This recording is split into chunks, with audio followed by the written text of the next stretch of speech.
আয়ারল্যান্ডের বিপক্ষে টেস্ট সিরিজের 2 ম্যাচেই দাপুটে জয়। এবার টি-20 সিরিজে ফোকাস দেবার পালা।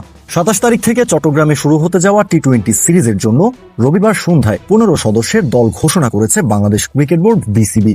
ওয়েস্ট ইন্ডিজের বিপক্ষে দলের সাথে না থাকলেও আয়ারল্যান্ডের বিপক্ষে দলে ডাক পেয়েছেন অলরাউন্ডার মোহাম্মদ সাইফুদ্দিন। প্রথমবারের মতো বাংলাদেশ টি-20 দলে জায়গা পেয়েছেন মিডল অর্ডার ব্যাটার মাহিদুল ইসলাম অঙ্কন।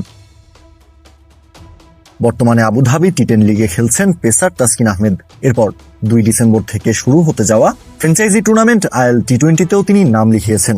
ফলে জাতীয় দলের পরবর্তী সিরিজে যে তিনি থাকছেন না সেটা নিশ্চিত ছিল আগে থেকেই। বিসিবির কাছ থেকেও পাওয়া গিয়েছিল ইঙ্গিত। এবার স্কোয়াড দেওয়ার পর সেটাই আরো স্পষ্ট হয়ে উঠল।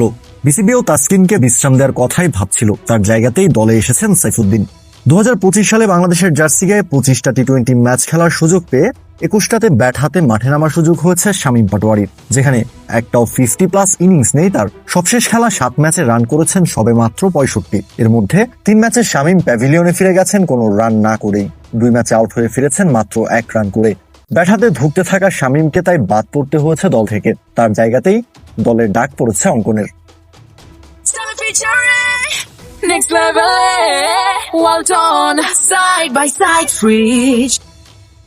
আয়ারল্যান্ড সিরিজেও বাংলাদেশের ক্যাপ্টেন্সির আর্মব্যান্ড থাকছে লিটন দাসের হাতেই। তার ডেপুটি হিসেবে মাঠে দেখা যাবে ব্যাটার সাইফ হাসানকে। প্রথমবারের মতন বাংলাদেশ দলের ভাইস ক্যাপ্টেন হয়ে কোনো সিরিজ খেলতে নামবেন সাইফ। ওপেনিং এর দায়িত্ব সামলাতে দেখা যাবে তানজিদ হাসান তামিম এবং পারভেজ হোসেন ইমনকে। মিডল অর্ডারের দায়িত্ব এবারও থাকবে তাওহিদ হৃদয় এবং জাকের আলী অনিকের কাঁধেই।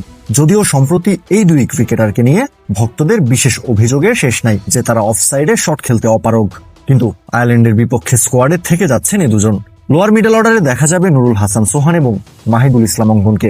অলরাউন্ডার হিসেবে মাঠে দেখা যেতে পারে শেখ মেহেদী এবং সাইফুদ্দিনকে। লেফট আর্ম স্পিনার হিসেবে দলে থাকছেন নাসুম আহমেদ। টাইগার স্কোয়াডে থাকা বাকি 3 জন পেসার শরীফুল ইসলাম, মুস্তাফিজুর রহমান এবং তানজিম হাসান সাকিব। বাংলাদেশ আয়ারল্যান্ড টি-20 সিরিজের 3টি ম্যাচ খেলবে 27 এবং 29 নভেম্বর। সেই সাথে সিরিজের শেষ ম্যাচ ডিসেম্বরের 2 তারিখ। সবগুলো ম্যাচই সন্ধ্যা 6টায় চট্টগ্রামের বীরশ্রেষ্ঠ শহীদ ফ্লাইট লেফটেন্যান্ট মতিউর রহমান স্টেডিয়ামে অনুষ্ঠিত হবে।